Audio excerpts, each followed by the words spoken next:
Olá, queridos, sejam bem-vindos ao canal A Bíblia na Minha Vida. É uma alegria para mim estar iniciando aqui mais um resumo semanal. Eu quero agradecer você que tem contribuído, seguido aí, comentado. Realmente isso é importante porque nos ajuda a crescer em Cristo juntos. Quando a gente compartilha as informações, isso enriquece o nosso vocabulário bíblico, isso enriquece também a nossa fé, isso enriquece o nosso testemunho e realmente se torna uma bênção, não só para mim ou para você, mas para todos. E eu quero convidar você que compartilhe aí o meu canal para que outras pessoas também possam acessar o conteúdo que nós temos publicado por aqui. Queridos, nós chegamos ao final, olha só, do nosso estudo trimestral. A lição que tem como tema o livro de Êxodo já terminou. A última lição aqui tem como assunto o tabernáculo e nós vamos comentar um pouco mais sobre ele. Antes, porém, eu quero fazer um convite a você. Você que ainda não entrou em contato com a Casa Publicadora aqui no Rio de Janeiro, para você que se identifica com essa região, que mora aqui por perto, entre em contato com o WhatsApp comercial DDD 21 3872 7375 para solicitar a sua nova lição, o seu novo guia de estudo, que tem como tema Lições de Fé no livro de Josué. E eu faço uma pergunta para você. Você sabe quem foi Josué? Sabe a importância desse homem na liderança do povo de Israel? Nós vimos aqui muito no livro de Êxodo a figura de Moisés como líder do povo de Israel. Porém, Moisés foi sucedido por Josué. E Josué realmente foi um homem de fé, um homem realmente que podemos extrair muitas lições. E sabe uma das lições que nós vamos ver aqui neste novo estudo? Além desse estudo ter uma capa maravilhosa, nós temos aqui algumas lições também que podemos extrair dos temas que são mencionados. O primeiro vai ser receitas para o sucesso. Olha que tema interessante nos dias que estamos vivendo. O que é sucesso? O que podemos definir, né? Qual é o conceito de sucesso biblicamente? Olha só, é um assunto para nós explorarmos aqui já a partir de semana que vem. A lição número 5, olha, traz outro assunto interessante. Deus luta por vocês. Eu vou tomar aqui mais alguns temas. A lição de número 8, gigantes da fé, Josué e Caleb. Caleb também foi um outro líder de Israel muito ativo aqui na obra do Senhor. O que podemos aprender com Caleb? Está aqui na lição que você pode estudar. O verdadeiro Josué, lição de número 10. Lição de número 12, Deus é fiel. Olha só, esses e outros assuntos são 13 lições ou 13 temas desse novo guia de estudo que vão realmente enriquecer a nossa fé, nos ajudar na jornada de crescimento em Cristo e além de nos ajudar a proclamar o Evangelho de Jesus para todas as pessoas, para todas as nações. Então, entre em contato com a CPB Rio de Janeiro, se você se identifica com a nossa região, no DDD 21 3872 7375 e compre o seu exemplar avulso ou faça uma assinatura anual, que ainda é possível, tá bem? Eu vou deixar esse contato aí nos nossos comentários para que você possa acessar e, enfim, fazer aqui a melhor escolha, que é municiar a sua casa, a sua família da Palavra de Deus. Queridos, vamos então iniciar aqui o nosso resumo semanal, o nosso último resumo da lição do terceiro trimestre, que teve como tema o tabernáculo. O que é o tabernáculo? Já parou para pensar? O nosso estudo ele se baseia nos capítulos 35 até o 40 do livro de Êxodo. São os capítulos finais, tá? É importante que você leia a Bíblia e estude a Bíblia. E se você quer tirar lições, fazer comentários com o que eu vou dizer aqui, você precisa então ler aqui a Bíblia, tá? o capítulo 35 de Êxodo até o 40, para você se contextualizar com o que eu estou dizendo aqui. Porque às vezes você está vendo um vídeo aí da sua casa, você está ali observando ali algumas instruções que eu falo que é da Bíblia, mas se você não leu, não estudou a Bíblia, você pode estar ouvindo alguma coisa, né, e não exercitando a mesma, né, ou confiando apenas na pessoa que está dizendo para você aqui, que é falha. Então, estude a Bíblia, leia a Bíblia, e aí você faz as suas observações, os seus comentários, usando aqui o nosso guia de estudo, tá? Que você vai ver a experiência maravilhosa que você vai ter. Muito bem, o que é o tabernáculo, tá? Essa é a nossa pergunta principal da lição 13, a última do nosso trimestre. Bem, o tabernáculo, tenda de encontro ou santuário, era uma estrutura flexível, móvel, que foi confeccionada pelo povo de Israel por meio das instruções que Moisés recebeu de Deus. O objetivo, olha só, olha que interessante, presta atenção. O objetivo da construção de um tabernáculo era para que o Senhor se relacionasse com o seu povo. Aí você faz a pergunta, mas Deus já não se relacionava com o povo de Israel? Sim, se relacionava. Porém, a estrutura de um tabernáculo se assemelha a uma igreja, tá? A gente não entende, ou a gente entende que Deus se faz presente dentro de uma igreja, correto? Essa é a ideia principal dos cultos, da adoração, de uma religião. Uma igreja para que as pessoas se encontrem, para que as pessoas possam adorar a Deus, se relacionar com Deus, Deus se relacionar com as pessoas. Pois é, esse era o objetivo dessa estrutura móvel, flexível, que se chama tabernáculo. Esse era o objetivo para com o povo de Israel. Deus, ele não queria ser apenas um ser distante, ou quem sabe invocado apenas por Moisés ali, né? E ter de certo modo uma religião assim mecânica. Não, Deus, ele queria estar no meio do seu povo. Queria participar do dia a dia do seu povo, de todas as coisas.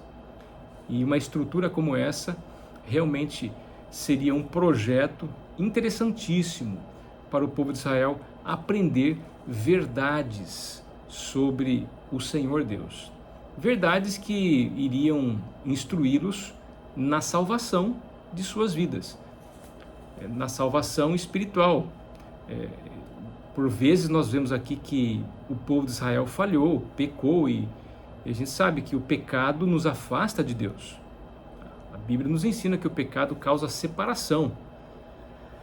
A Bíblia também nos ensina, e ficou bem claro aqui no exemplo de Adão e Eva, por exemplo, lá em Gênesis, que o pecado realmente tem o objetivo de nos afastar do Senhor, de um modo que nós nos escondamos de Deus por vergonha, por medo, por culpa e por não conseguir lidar com a santidade do Senhor diante da nossa pecaminosidade. Portanto, o santuário, tabernáculo ou tenda do encontro, como você queira definir, tinha esse objetivo: realizar um compromisso de relacionamento com o povo. Agora, eu fico falando aqui tabernáculo, santuário, tenda do encontro. O que era de fato, né? Qual foi os itens que compuseram a engenharia aqui do povo de Israel ao realizar ali a confecção, né, desse tabernáculo? Bom, se nós observarmos aqui no todo dos capítulos, né, principalmente a partir do versículo 10 do capítulo 35 de Êxodo à frente, nós vamos ver aqui que foram utilizados metais preciosos, foram utilizados pedras preciosas, foram utilizados também madeiras preciosas, tecidos preciosos, tá? Para construir todos os utensílios desse tabernáculo, toda a estrutura desse tabernáculo. E eu pergunto, quem é que financiou tudo isso? Simplesmente a Bíblia responde, olha só. Capítulo 35, versículo 4 de Êxodo, diz o seguinte: Moisés disse a toda a congregação dos filhos de Israel: Esta é a palavra que o Senhor ordenou, dizendo: Separem do que vocês têm uma oferta ao Senhor, cada um de coração disposto, voluntariamente, atrará por oferta ao Senhor ouro, prata, bronze, pano azul, púrpura, carmesim, linho fino, pelos de cabra, peles de carneiro tingidas de vermelho, peles finas, madeiras de acácia, azeite para iluminação, especiarias para o óleo da unção e para o incenso aromático, pedras de ônix e pedras de engaste para a estola sacerdotal e para o peitoral. E assim a Bíblia vai descrevendo detalhadamente todos esses materiais que foram ofertados pelo povo de tal maneira, com grande liberalidade, a ponto de Moisés dizer, num dado momento, a pedido do Senhor, o Senhor acompanhou a construção do tabernáculo. Então o Senhor disse a Moisés: Moisés, pede para o povo parar de trazer ofertas, já é mais do que suficiente. E Moisés então precisou dizer ao povo que já era o suficiente as ofertas que tinham sido trazidas para a construção desse tabernáculo, dessa igreja, como você entenda aqui entre o povo de Israel. Isso é uma bênção, né? Uma das lições importantes que nós aprendemos aqui é a lição de mordomia, né? Ou seja, o que é mordomia? É a administração fiel dos recursos que o Senhor entrega em nossas mãos. Uma pessoa que administra ou quer administrar fielmente os recursos que Deus entrega em suas mãos, sabe o que fazer com esses recursos. E principalmente o que nós vemos aqui é pessoas que canalizaram os recursos para uma necessidade ali do momento, que foi a construção do tabernáculo. E deram realmente ofertas muito, mas muito liberais ali. Grande volume, né? Sem mesquinharia, né? Sem reter, né? Aquilo que Deus entregou a elas, mas de coração, para que uma casa do Senhor fosse construída entre eles. Isso é muito bonito de ver entre um povo que tinha sido apóstata, que tinha sido rebelde e que agora aprendeu a viver sob os cuidados do Senhor, confiando nas provisões do Senhor para a sua vida. Isso realmente é uma lição extraordinária, para que nós hoje, de acordo com Malaquias e todos os versos na Bíblia, né, inclusive os do Novo Testamento, possamos ser fiéis ao entregar à casa do Senhor os nossos dízimos e também as nossas ofertas. Na verdade, isso realmente é um princípio da Bíblia, que nós vemos aqui já na construção do tabernáculo.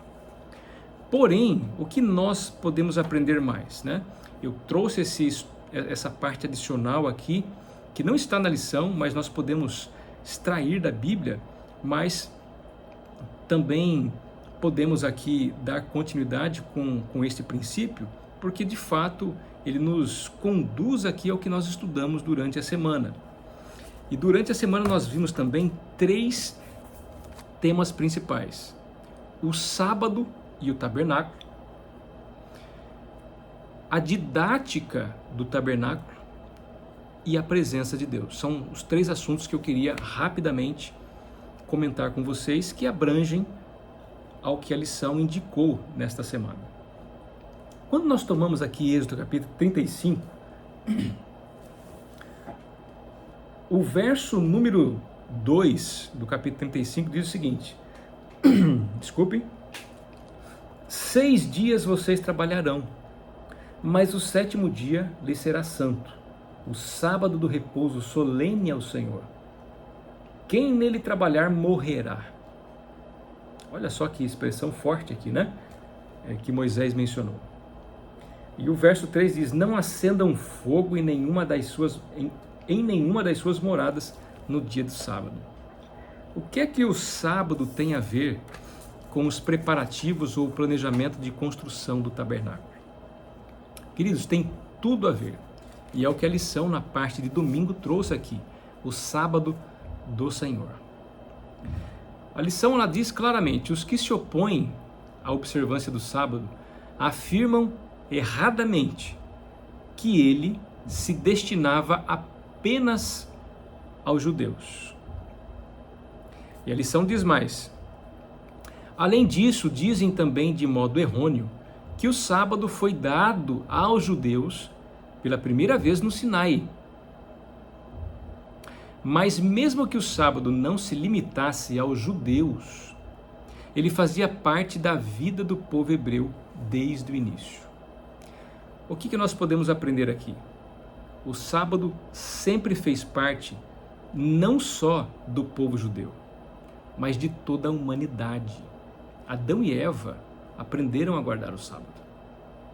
É lógico. O que o Senhor fez ali no sétimo dia da criação? Ele descansou, depois de haver criado quem? O homem.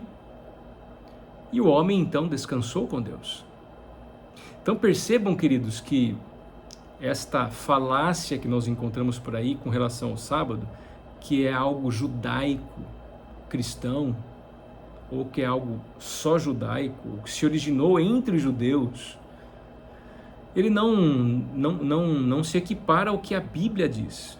Lá em Gênesis, se vocês lerem o relato da criação, vocês vão ver quem criou o sábado, o sétimo dia. Nelas, né, ou seja, no capítulo 1 e 2 do livro de Gênesis, nesses dois capítulos, nesses versos, vocês vão ver quem criou o sábado, por que foi criado, por que foi santificado e quem descansou no dia de sábado. Então o sábado do Senhor foi dado para a humanidade, para deleite da humanidade. E este tempo sagrado deveria e deve ser usado para encontrar-se com Deus, para a realização de obras de beneficência, de benevolência, para a reflexão da eternidade que virá com o Senhor. A lição ela mencionou em cinco pontos cruciais com relação ao sábado e ao tabernáculo. Deus é o Criador. O que o tabernáculo ensinava? Ou seja, as cerimônias envolvidas ali no tabernáculo ensinavam que Deus é o Criador. Segundo, que o Messias viria.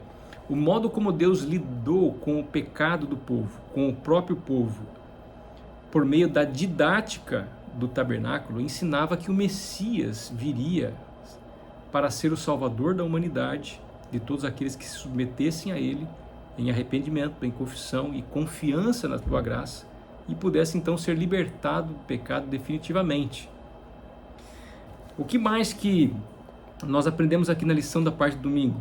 Terceiro ponto crucial com relação ao tabernáculo e o sábado: Deus estabelecerá o seu reino eterno. Ou seja, o sábado ele é um antegozo, né? Uma prévia do que será na eternidade.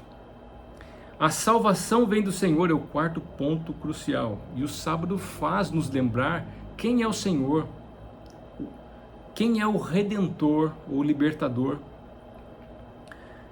E o quinto ponto crucial: Deus é o juiz supremo. Ou seja, os que persistentemente desafiam e negam o Senhor não terão futuro. Então, o sábado no contexto do tabernáculo, ou o tabernáculo no contexto do sábado e o sábado no contexto da humanidade, ensinam que Deus é o juiz supremo. E quem desafia abertamente ao Senhor não terá lugar na eternidade ou na morada eterna. Ele realmente deixará para ser eliminado juntamente com o pecado. Então, são verdades muito importantes que nós que gostamos de estudar a Bíblia para se aproximar de Deus, precisamos conhecer. Então, queridos, você que me ouve, não venha rejeitar o sábado sem entender o que ele significa para você, para a sua vida, para a humanidade. É o que a Bíblia diz. Eu não estou dizendo aqui que o sábado vai salvar você. Nós sabemos que o único meio de salvação é a graça de Cristo. Mas a nossa vida relacionada ao sábado, a obediência que nós temos a este mandamento, que é o quarto da lei do Decálogo, tanto quanto a obediência dos outros 9, é o resultado da nossa salvação em Cristo Jesus. Entenda bem isso, para que nós possamos avançar, tá bem? O segundo tema aqui, nós dividimos em 3, lembram-se? Primeiro, o sábado e o tabernáculo. Qual era o relacionamento do sábado com o tabernáculo? Moisés deixou isso bem claro entre o povo, que os adoradores de Deus no tabernáculo não podiam ser indiferentes com relação ao sábado, porque se fossem, isso seria uma aberta apostasia contra Deus, desobediência, que traria apenas o quê? Maldições para suas vidas, inclusive até a morte física ou espiritual. Agora, o segundo assunto aqui, a didática do tabernáculo, queridos, é impressionante. Você precisa entender, né? E eu gostaria de ler uma citação do livro Patriarcas e Profetas, um livro que você pode encontrar também na Casa Publicadora, tá?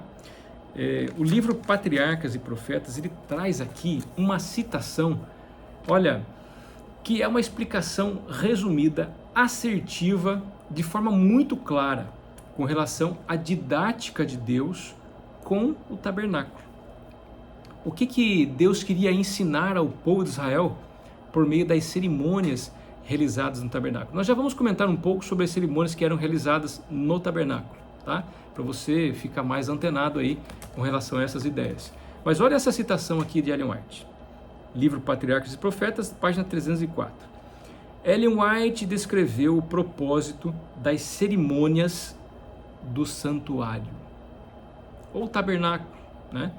Ela diz aqui: nos serviços do tabernáculo e do templo, ou seja, mesma coisa aqui, que mais tarde tomou seu lugar, tá? Nós sabemos que essa estrutura desmontável, flexível, que foi projetada ali pelo povo de Israel, em breve foi, não invalidada, mas ficou sem a utilidade. Por quê? Porque houve a construção do templo ali por Salomão e as pessoas passaram a adorar então num templo fixo, né? E assim esse templo foi magnificente, foi realmente muito utilizado. Nós sabemos que esse templo foi destruído, depois foi reconstruído, depois foi destruído de novo, e depois foi feito um novo templo, enfim. Essa é uma outra história, mas só para vocês entenderem que essa estrutura móvel e flexível, que não era tão grande como o templo de Salomão, né? Mas foi construído com base nele, ele deixou de ser utilizado, né? Não foi utilizado ali por todo o tempo da comunidade de Israel. Por isso que Ellen White tem dizendo aqui, olha, nos serviços do tabernáculo e do templo que mais tarde tomou seu lugar, o povo era ensinado. Percebam bem, o povo era ensinado todos os dias a respeito das grandes verdades relacionadas à morte de Cristo e ao seu ministério. E uma vez ao ano, a mente de todos era transportada para os acontecimentos finais do grande conflito entre Cristo e Satanás e para a purificação final do universo. Então, queridos, com essa citação, eu queria deixar claro para vocês aqui o que era realizado diariamente no tabernáculo e o que era realizado uma vez ao ano. O que era realizado diariamente? Ofertas, sacrifícios, tá? As pessoas que entregavam suas ofertas com objetivos, ofertas de paz, ofertas de gratidão, tá? E essas ofertas, elas, para serem concretizadas, elas tinham como como método a morte ou o sacrifício de um animal. E a morte e o sacrifício de um animal considerado limpo, ou seja, o que é um animal limpo? Classificado como um animal que serviria para ser comido. Por exemplo, não era sacrificado no ministério diário ali do santuário vamos colocar aqui um gambá, uma tartaruga. Não era sacrificado um urubu, não era sacrificado um porco, não era sacrificado nenhum tipo desses animais. O que era sacrificado, o que era classificado como animal limpo, tá? Era ali o cordeiro, o carneiro, né? Um animal que fosse realmente, que tivesse excelentes condições físicas, um animal que representasse quem? A Cristo. Mas um animal representar a Cristo, isso não cabe nas ideias, Rafael. Mas era pelo ato simbólico. Se você observasse, por exemplo, o cordeiro, um animalzinho inocente ali, pequeno, né? Com a sua parte física toda perfeita, ele seria um símbolo adequado de Jesus, do Messias que morreria mais adiante. Então esse animalzinho ele era sacrificado, ele era degolado. Por quem? Aí existia rituais e rituais. Existiam rituais de ofertas pacíficas, quando não haveria culpa, e havia ofertas destinadas a remover a culpa. Enfim, os animais eram sangrados, esse sangue era transportado simbolicamente do altar de sacrifício até o altar interno do templo, para simbolizar a remoção da culpa, no caso de uma oferta de culpa, do pecador, para a sua transferência ao templo. Desse modo, as pessoas refletiam no que tinham feito, seja pela culpa, ou refletiam também na gratidão do Senhor, seja por uma oferta de gratidão, de paz e, enfim, etc. E esses rituais, eles aconteciam diariamente.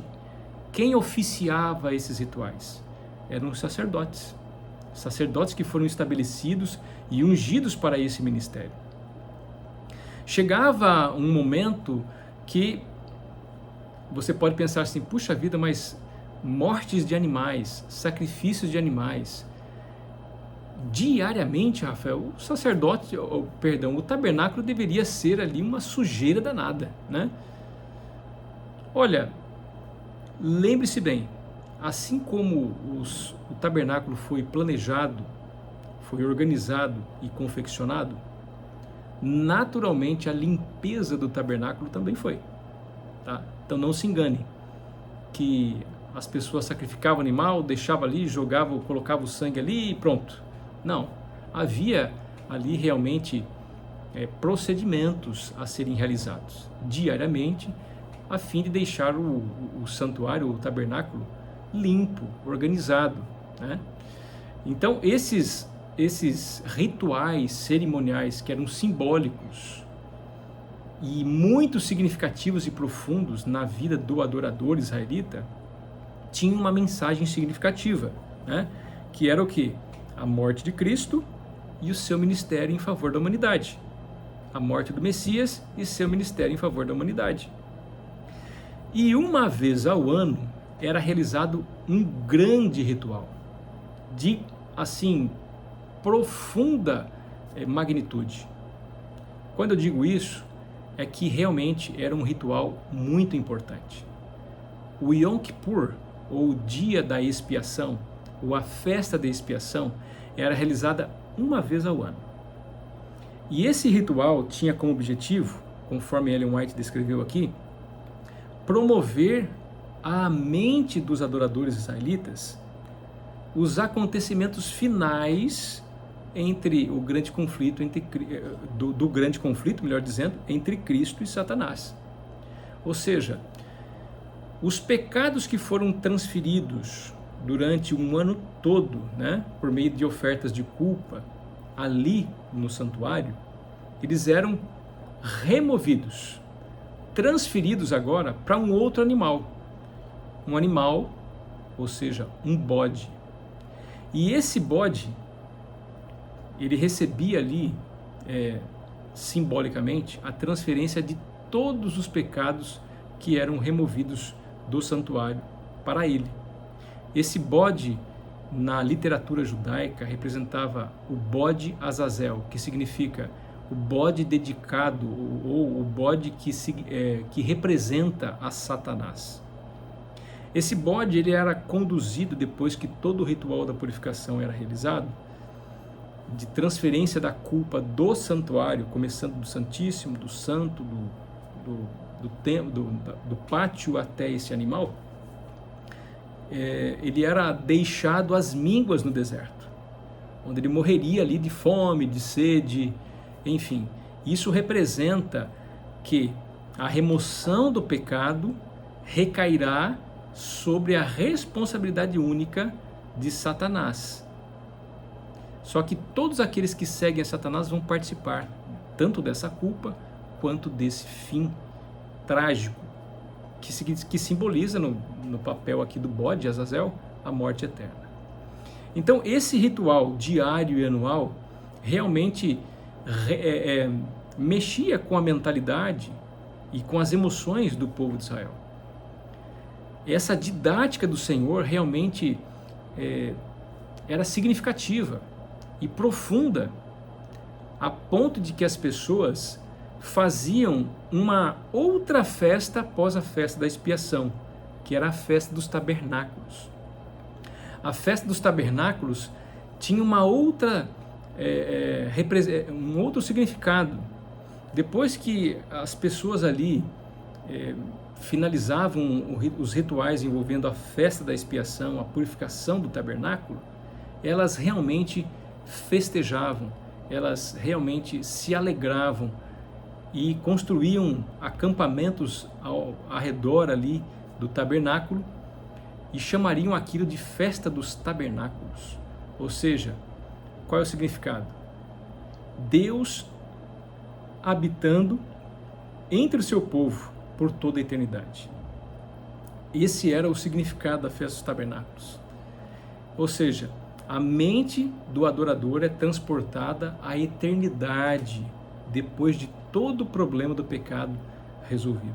Realmente, olha, eu estou aqui apenas dando assim alguns detalhes mínimos, básicos, bem básicos do que era realizado diariamente e anualmente no tabernáculo. Mas, gente, os detalhes ainda são muito intensos. Vale a pena estudar sobre o tabernáculo e os seus significados. E vamos aqui para a última divisão de temas que nós vimos. Nós vamos falar agora sobre a presença de Deus, tá? A presença de Deus e o tabernáculo. Como eu disse no início, o tabernáculo tinha um significado: marcar a presença de Deus entre o seu povo. E aí eu quero ler aqui alguns versos do capítulo 40 de Êxodo, principalmente o verso 34. Algo extraordinário aconteceu no momento em que o tabernáculo foi finalizado. A obra ali do tabernáculo foi finalizada. Um fenômeno físico, sobrenatural e espiritual ocorreu. Do que eu estou falando?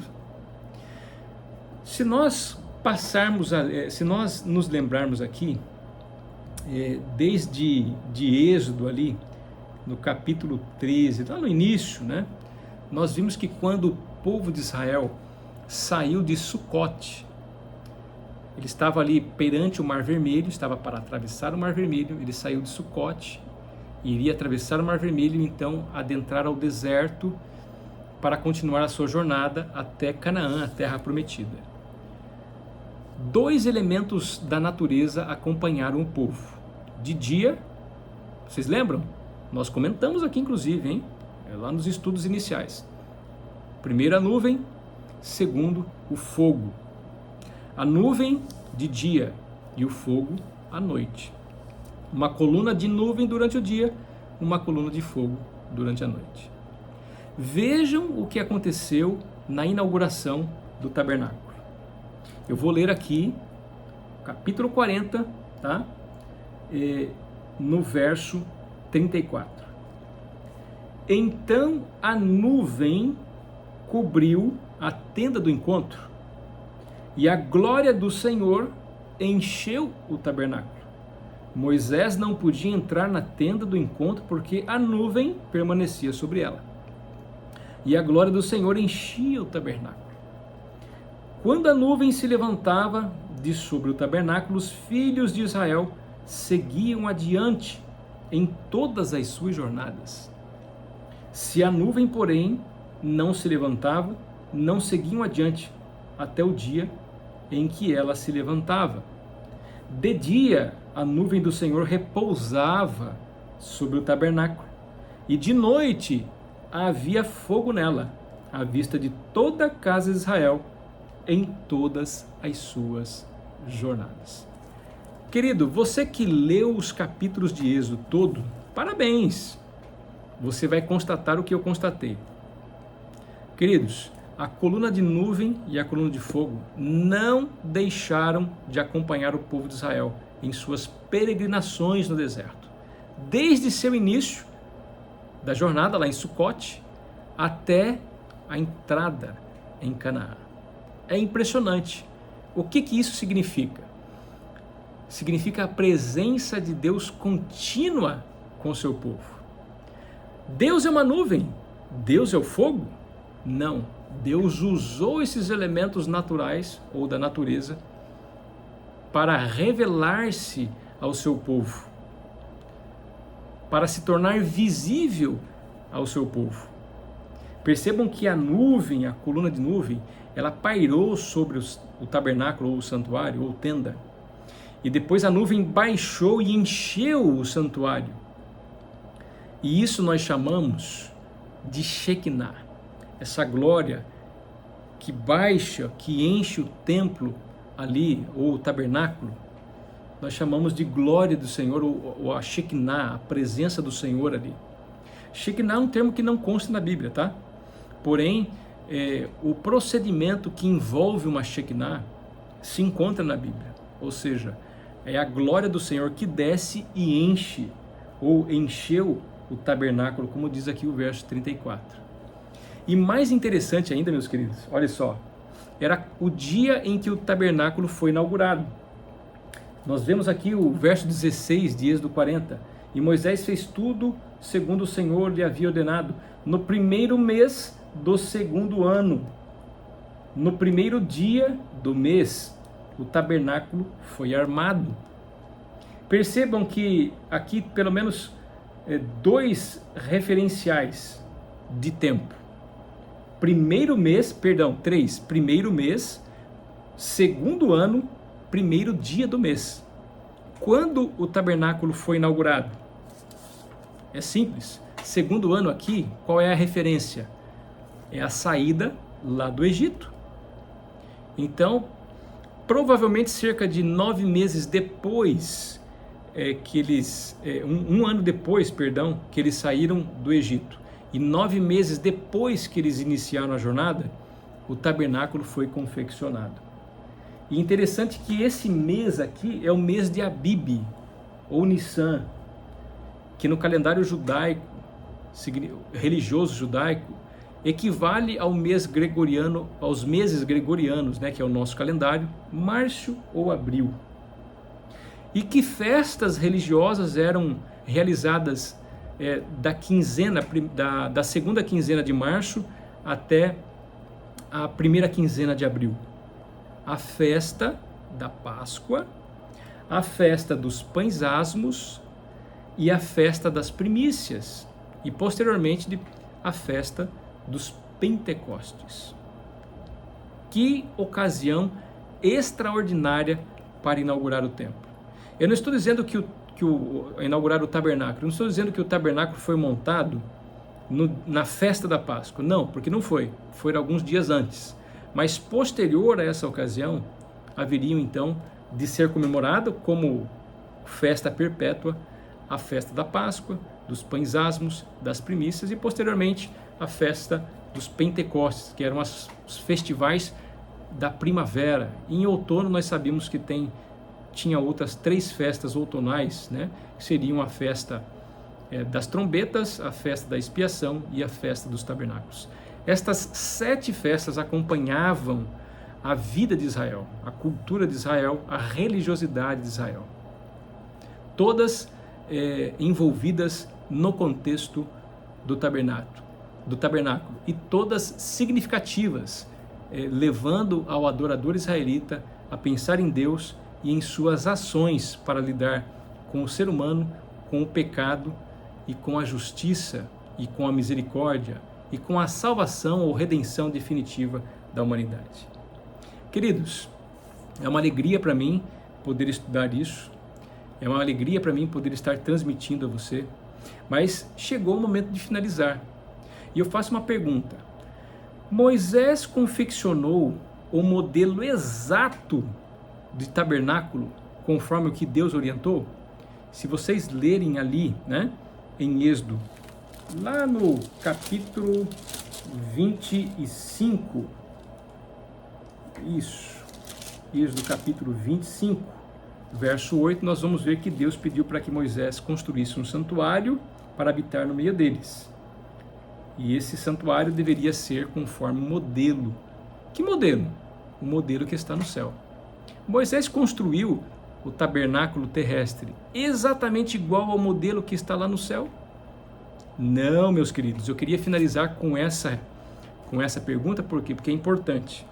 Nada que o ser humano possa fazer se iguala ao que Deus fez. Nada. Moisés não fez uma confecção exata do modelo que está no céu, mas como uma sombra, eu leio aqui, a estrutura belamente acabada e aprovada por Deus serviu ou serviria para ensinar o povo o modo como Deus lida com o ser humano, seu pecado e sua salvação. Que Deus nos ajude, que Deus nos abençoe a estudar a Bíblia, para que possamos perceber as grandes verdades que foram envolvidas na vida do povo de Israel, e nós vamos continuar estudando isso através do livro de Josué, e que nós possamos aplicar estas verdades vivas em nossas vidas e ensiná-las também como forma de testemunho e proclamação do Evangelho do Senhor. Deus abençoe a todos, que nós tenhamos em mente a importância de que, de uma forma maravilhosa, o Espírito Santo também deve encher o nosso tabernáculo, a nossa vida. Algo interessante que aconteceu, por exemplo, com Jesus, quando esteve aqui na terra, e a lição abordou muito sabiamente isso, aqui na parte de quinta-feira. Jesus fez sua tenda com a humanidade. Jesus, ao assumir a forma corpórea da humanidade, ele estava revestindo a sua divindade, ou seja, da humanidade, de uma tenda para habitar em meio ao povo do Senhor. E isto realmente é lindo, né? A lição diz aqui: a encarnação de Jesus é um mistério, bem como uma ciência que os redimidos estudarão por toda a eternidade. Mas ao se tornar carne, Jesus se assemelhou ao que Deus fez no Novo Testamento, quando habitou com os israelitas no tabernáculo do Sinai e no deserto, enquanto viajavam para a terra prometida. Durante sua encarnação, Jesus armou seu tabernáculo com a humanidade. Ou seja, Jesus é o santuário de Deus entre a humanidade. Você crê nisso? Deus lhe abençoe, que a presença do Senhor continue contigo por meio da sua fé na graça de Cristo, na presença do Espírito Santo e na atuação de Deus Pai sobre todos nós. Em nome de Jesus, eu oro, te agradeço e peço essa unção a você também. Amém. Um abraço a todos e até mais.